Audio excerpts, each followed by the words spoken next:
And meron ako ditong ground pork. Ilalagay ko dito itong sibuyas, bawang at carrots. Maglalagay ako ng breadcrumbs, harina, isang egg. Titimplahan ko ito ng asin, paminta, at maglalagay ako ng nor seasoning. Ito ay optional lang. And then, hahaluin ko ito. Kung hindi ka pa nakapag-subscribe sa aking channel, please subscribe at i-click mo na rin ang notification bell para lagi kang updated sa aking latest recipes.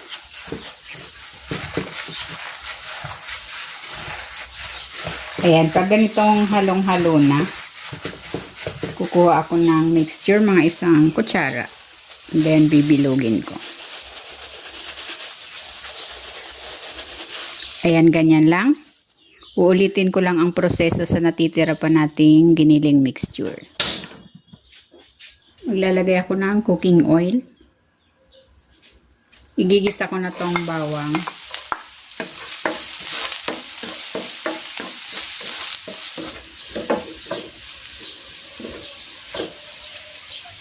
At itong sibuyas.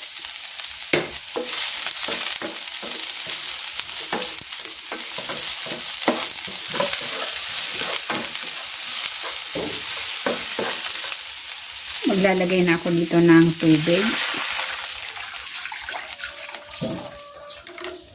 Tatakpan ko ito para mabilis kumulo. Ayan, kumukulo na. Titimplahan ko ito ng asin, paminta,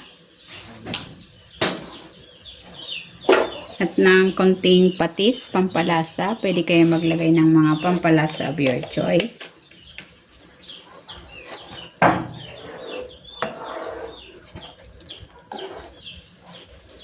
Ilalagay ko na dito yung ginawa kong meatballs.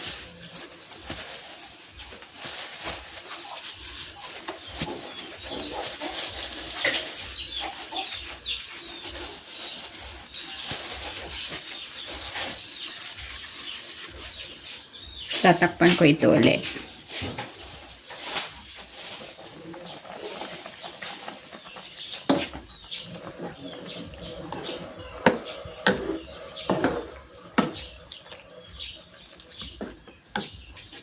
Ilalagay ko na dito itong miswa.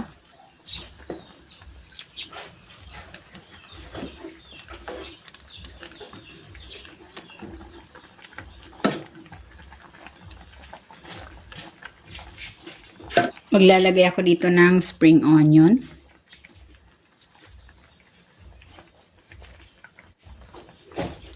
Ayan, luto na itong almondigas. Meatballs with miswa soup.